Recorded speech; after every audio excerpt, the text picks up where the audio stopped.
계시록 8장 6절부터는 7나팔을 가진 7천사가 나팔을 불 때마다 7년 환란의 재앙들이 더욱 본격화되고 3차 세계대전도 절정에 이르게 됩니다.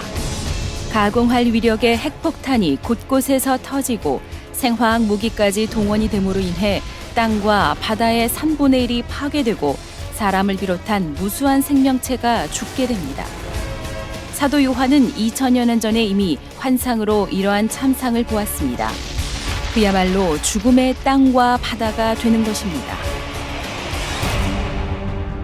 2000여 년 전 당시에 사도 요한은 현대식 무기들에 대해 전혀 보지도 듣지도 못했습니다.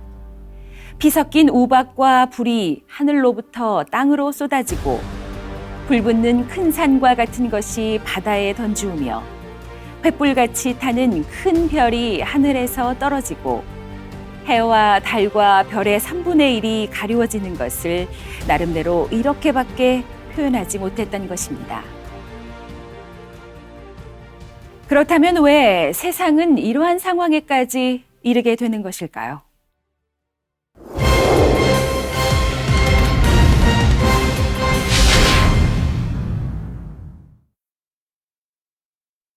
계시록 8장 5절에 보면 천사가 향로를 가지고 단위의 불을 담아다가 땅에 쏟음에 뇌성과 음성과 번개와 지진이 나더라 했습니다.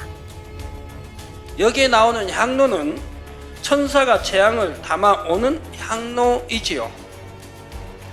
이제 본격적인 7년 환란의 재앙이 시작되는데 이러한 과정 하나하나가 다 하나님의 허락하심 가운데 일어납니다.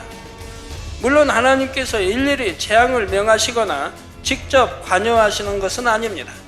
하지만 7년 환란의 재앙을 주관하는 천사들도 하나님의 허락하심 가운데 움직이게 됩니다.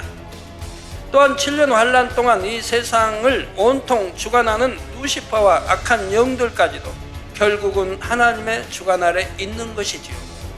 그러므로 오늘 본문의 천사들이 단위의 불을 향로에 담아다가 땅에 쏟는다는 것은 하나님의 허락하심을 받아 재앙들을 이 땅에 내리게 된다는 의미입니다. 불은 곧 심판을 의미하는 것이며 이러한 불이 땅에 쏟아지자 뇌성과 음성과 번개와 지진이 났던 것입니다. 그러면 지금부터 천사가 나팔을 불 때마다 이 땅에 펼쳐지는 재앙을 하나씩 살펴보겠습니다.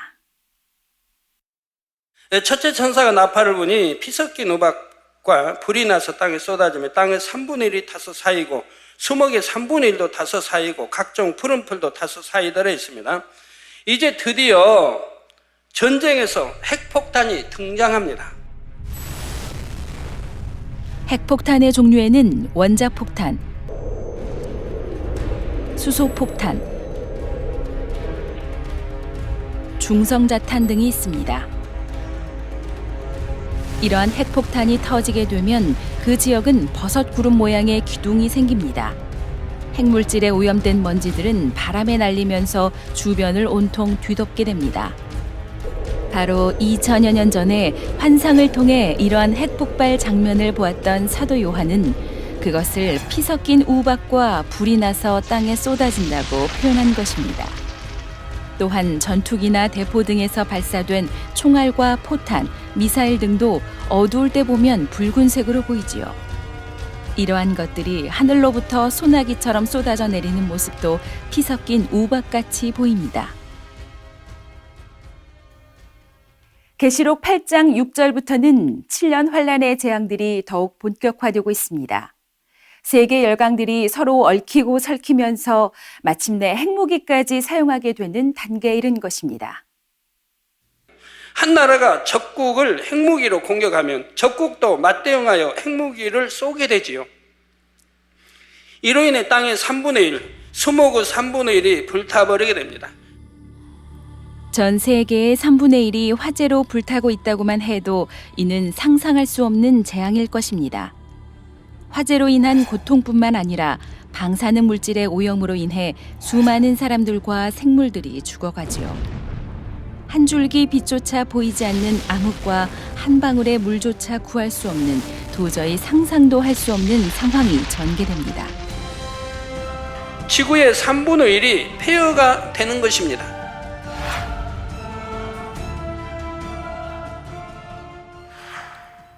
그런데 이는 겨우 첫 번째 나팔을 불었을 때 이 땅에 펼쳐지는 현상일 뿐입니다. 둘째, 셋째, 넷째 나팔이 이처럼 계속해서 울리게 됩니다. 그렇다고 해서 꼭 첫째 나팔이 울린 후에 그 다음으로 둘째 나팔이 울리고 그 다음 셋째 나팔, 이런 식으로 되는 것은 아닙니다. 다시 말해 오늘 본문의 사건들이 꼭 시간 순으로 기록된 것은 아니라는 말이지요. 첫째 나팔이 울리면서 핵무기가 사용되고 그로 인해 지구의 3분의 1이 황폐되는데 이때 바다도 예외는 아닙니다. 계시록 8장 8절에서 9절에 둘째 천사가 나팔을 부니 불붙는 큰 산과 같은 것이 바다에 던지우매 바다의 3분의 1이 피가 되고 바다 가운데 생명 가진 피조물들의 3분의 1이 죽고 배들의 3분의 1이 깨어지더라 했습니다. 여기서 불붙는 산과 같은 것이란 바로 날아가는 미사일이나 로켓탄을 말합니다. 앞은 뼈 쪽에서 산같이 생겼고 뒤쪽에서는 불이 품어져 나오죠. 사도 요한은 이것을 보면서 불붙는 산과 같다 표현한 것이고요. 이렇게 발사된 미사일이나 로켓탄은 목표물을 맞추어 폭발하기도 하지만 날아가는 중간에 요격을 당하기도 합니다. 상대 쪽에서 발사한 미사일이나 로켓탄과 중간에서 충돌하는 것이죠. 적의 미사일이 목표 지점에 도착하기 전에 이쪽에서도 미사일을 발사하여 중간에서 정확히 맞추어 떨어뜨리는 것인데 이때 많은 경우 바다 위에서 맞추어 떨어뜨리게 됩니다. 이러한 기술은 이미 나와 있는 것입니다. 그런데 이렇게 중간에 바다 위에서 폭발하게 되는 미사일이나 로켓탄에 핵물질이나 생화학 무기가 실려 있다면 그것은 고스란히 바다로 떨어지게 되지요. 바로 이러한 경우들로 인해 바다 역시 엄청난 피해를 보는 것입니다. 배들의 3분의 1이 깨어진다 했는데 이 배들로부터 흘러나온 많은 기름과 각종 오염물질들로 바다 가운데 생명 가진 피조물의 3분의 1이 죽게 되는 상상할 수 없는 재앙이 임하는 것입니다.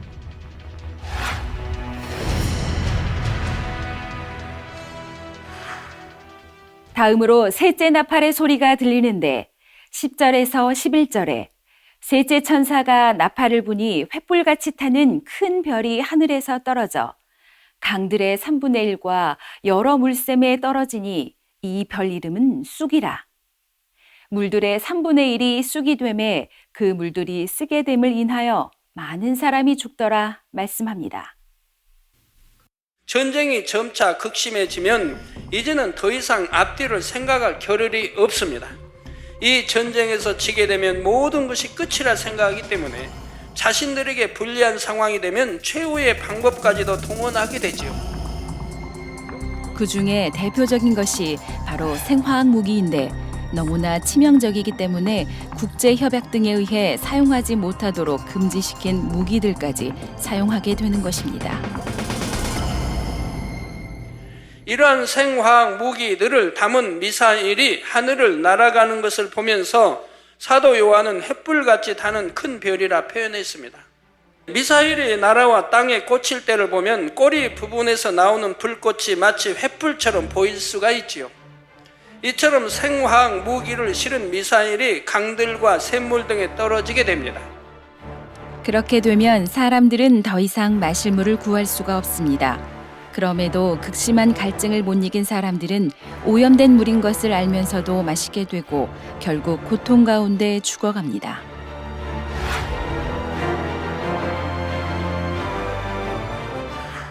사람에게 있어서 물은 곧 생명이지요. 그런데 온 땅의 물의 3분의 1이 이처럼 오염되어 버렸다면 얼마나 많은 사람들이 죽어가겠습니까? 이렇게 이 땅에서는 너무나 끔찍한 상황들이 벌어지고 있을 때 천사가 넷째 나팔을 붑니다. 12절에 넷째 천사가 나팔을 부니 해 3분의 1과 달 3분의 1과 별들의 3분의 1이 침을 받아 그 3분의 1이 어두워지니 낮 3분의 1은 비춤이 없고 밤도 그러하니라 했습니다. 지구의 땅과 바다의 물 등 모든 것은 3분의 1이나 파괴될 만큼 이때의 전쟁은 참으로 엄청납니다. 핵폭탄과 생화학 무기 등을 비롯하여 얼마나 많은 폭탄들이 터졌겠습니까? 이로 인해 대기는 오염되고 오염물질들로 인해 두터운 안개가 낀 것과 같은 상황이 됩니다. 낮에도 햇빛을 볼 수 없는 곳이 많고 본다 해도 너무나 희미하지요. 이러니 밤에 달이나 별을 보기는 더욱 어렵게 됩니다.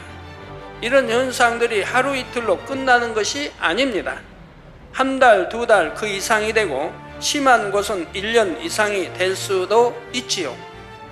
이처럼 끝을 알 수 없는 재앙을 피해 그나마 살아남은 사람들은 살 길을 찾아 떠나게 됩니다.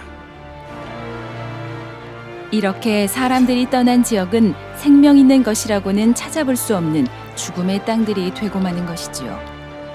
사람과 짐승들은 물론이고 풀 한 포기, 나무 한 그루도 살 수 없는 폐허 상태가 되기 때문입니다.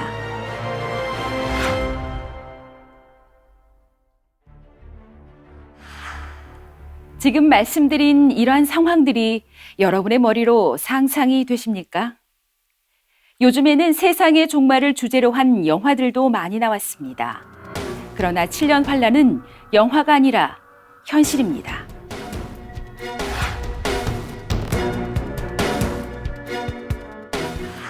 막상 그 상황 가운데 떨어지게 되면 영화 속의 주인공처럼 살아남을 수 있는 가능성을 기대하기란 결코 쉽지 않다는 사실입니다. 물론 그런 상황 속에서도 살아남은 사람들이 있습니다. 그러나 그들 역시 언제 죽을지 모르는 공포와 두려움 가운데 있지요. 살아있어도 살아있는 것 같지 않은 그러한 삶을 살아가게 됩니다.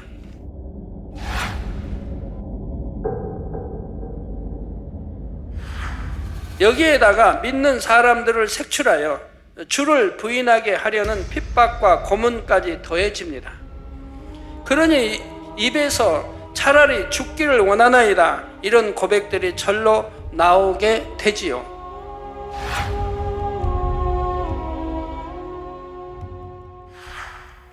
이러한 참상 속에서는 삶의 소망이나 미래에 대한 어떠한 희망도 더 이상 찾아볼 수 없습니다. 그렇다면 왜 이러한 상황에까지 이르게 되는 것일까요?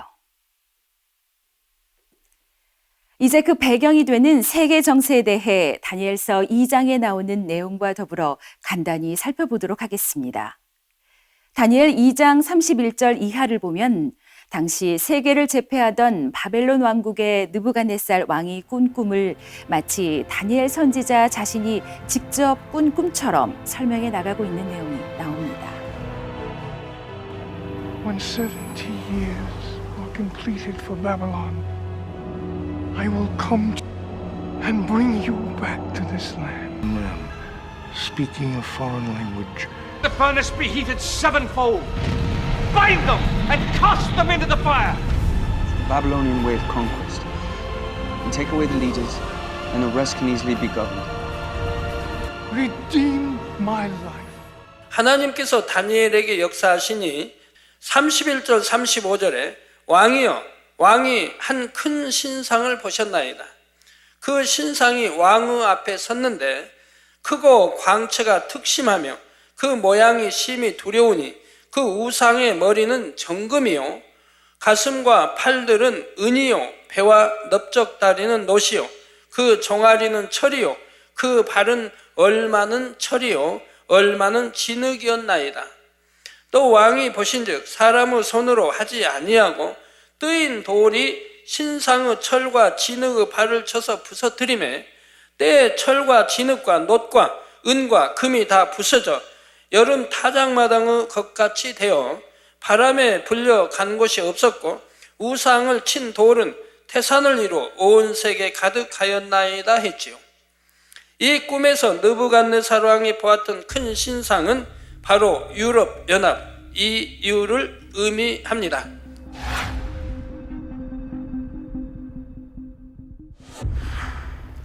유럽연합이 어떤 과정을 거치면서 하나로 통합되어 갈지에 대해서는 본 재단의 개척 때부터 이미 여러 차례 말씀을 드려왔습니다. 그러면 7년 환란 때에는 세계 정세의 판도가 어떻게 될까요? 역시 가장 두드러지는 세력은 유럽연합입니다.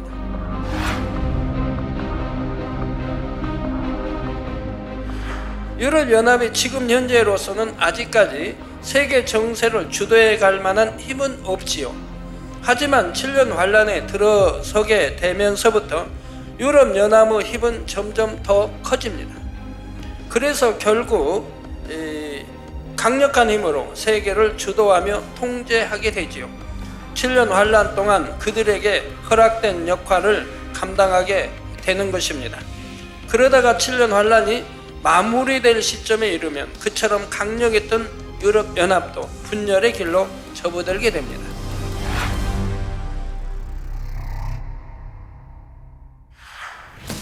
성경은 이러한 과정에 대해서도 이미 구약에 자세히 기록해 놓았는데 바로 다니엘 2장 31절에서 45절의 내용입니다. 광채가 특심하며 그 모양이 심히 두렵다 했는데 이는 유럽연합의 힘과 권세가 대단하다는 것을 의미하지요. 어느 나라도 그들을 건드릴 수 없고 어느 나라도 대적할 수 없을 만큼 엄청난 부와 힘과 권세를 가지게 됩니다. 특히 유럽연합은 세계 경제권을 장악하면서 막대한 부를 축적하여 힘을 키워나가지요. 유럽연합은 이미 국경이 하나 되고 2002년에 통합된 유로화가 세계 공용화폐로서 달러의 지위를 넘보고 있으며 단일 헌법안을 통과시키는 등 경제 정치적인 면에서 유럽은 하나 되는 과정을 착실히 밟아가고 있습니다. 현재 28개국이 연합한 세계 최대의 단일 시장으로서 국내 총생산 규모가 미국, 중국과 함께 세계 3대 경제권을 이루며 인구도 중국과 인도 다음으로 세계 3위를 차지하게 되었습니다. 군사적 통합과 함께 경제적 통합도 이루었고 이제 정치적인 통합만 이루면 명실공히 하나의 통합체가 되는 것입니다. 이것은 참으로 대단한 일이죠. 하지만 성경은 이미 수천 년 전에 이 일에 대해 예언해 놓았다는 사실입니다.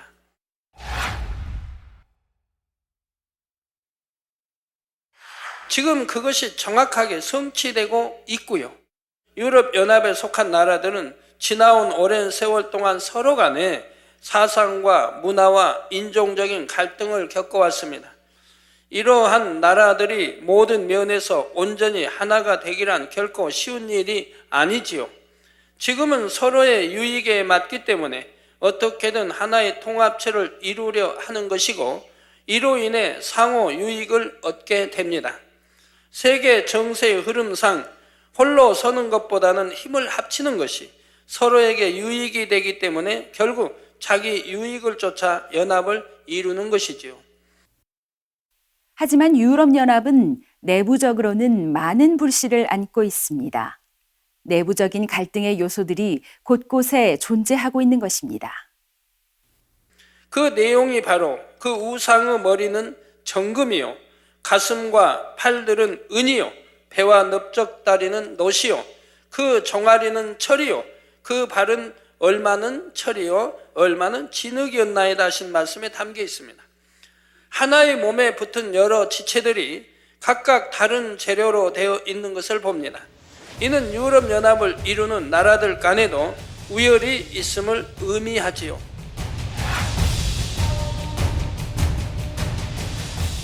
머리가 정금으로 되어 있다는 것은 유럽연합 안에서도 그만큼 주도적인 역할을 하며 중심이 되는 나라들이 있음을 뜻합니다. 그 아래로 금보다는 못하지만 은과 같은 지위를 갖는 나라들이 있습니다. 또 그 아래로는 놋과 같은 지위를 갖는 나라들이 존재하는 것이지요. 많은 나라들이 동등한 자격으로 하나의 연합체를 이룬 것이지만 실제로는 이처럼 서열이 존재하는 것입니다. 그러니 여기서부터 갈등의식가 싹 트게 되지요. 종아리는 철로 되어 있다 했는데 종아리는 몸통을 받쳐주는 버팀목과 같습니다. 그나마 이러한 종아리가 철로 되어 있어서 유럽연합을 받쳐주게 되는데 이는 바로 종교적인 끈을 의미하지요. 유럽연합이 하나의 종교를 통해 구심점을 삼음으로 분열을 방지하고 통합된 힘을 모으려 한다는 말입니다.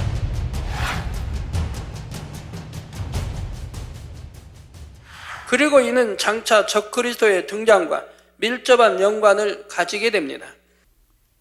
그런데 이처럼 종교를 통해 든든한 버팀목을 삼으려고 한다 해도 그 안에는 여전히 반발 세력들이 있습니다. 바로 얼마는 철이요 얼마는 진흙이라 하신 것이 바로 이러한 상황을 의미하는 것이지요. 철과 진흙은 서로 단단히 뭉칠 수가 없습니다. 그런데 발이 이렇게 각각 다른 재료인 철과 진흙으로 되어 있는 것입니다. 결국 하나가 될 수 없고 언젠가는 분열될 수밖에 없다는 말입니다.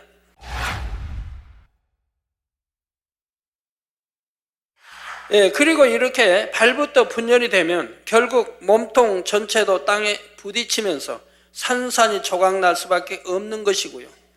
다니엘서 2장 34절 35절에 또 왕이 보신즉 사람의 손으로 하지 아니하고 뜨인 돌이 신상의 철과 진흙의 발을 쳐서 부서뜨리매 때에 철과 진흙과 놋과 은과 금이 다 부서져 여름 타작마당에 겨같이 되어 바람에 불려 간 곳이 없었고 우상을 친 돌은 태산을 이루어 온 세계에 가득하였나이다 하신 말씀이 유럽연합의 최후를 의미하는 것입니다.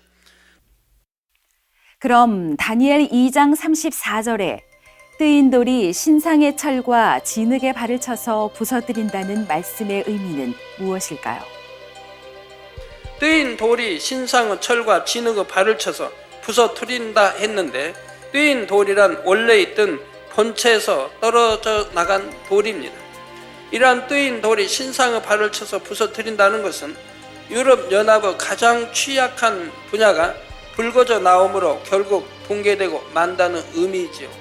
유럽연합 안에서 스스로 소외당했다 생각하며 대접받지 못했다 생각하던 무리들로 인해 점차 분열의 조짐이 보이게 됩니다.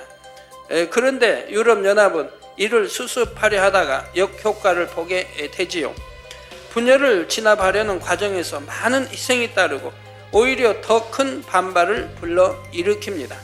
철과 진흙, 놋, 은, 금이 다 부서진다 하신 대로 결국 유럽연합은 다 무너지게 되는 것입니다.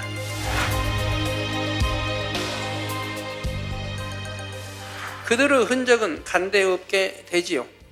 자, 그러면서 이 땅에 7년 환란이 마무리되고 천년 왕국이 도래합니다. 하나님의 나라가 온 세상에 가득해지는 것이지요. 이것이 바로 유럽연합의 결과입니다.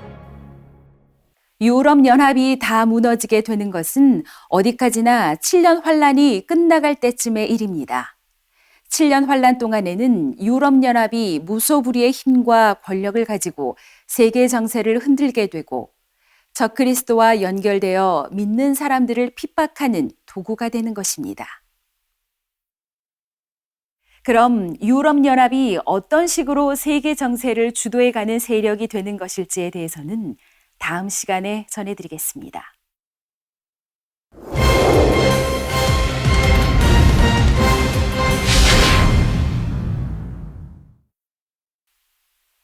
(7년) 환란 동안에는 개인이든 민족이든 나라든 모두가 자기 유익만을 구합니다. 자기 유익이나 정욕을 쫓아 배신도 밥 먹듯이 하는 세상이 된 것입니다. 그러나 이러한 현상이 그때 가서 갑자기 생기는 것이 아닙니다. 오늘날도 이미 많은 사람들이 오직 자기 유익만을 위해 살아가고 있죠. 로마서 12장 2절에 너희는 이 세대를 본받지 말고 오직 마음을 새롭게 함으로 변화를 받아 하나님의 선하시고 기뻐하시고 온전하신 뜻이 무엇인지 분별하도록 하라 했습니다. 시청자 여러분 중에는 이러한 세상의 풍조를 쫓는 분이 한 분도 없기를 부탁드립니다.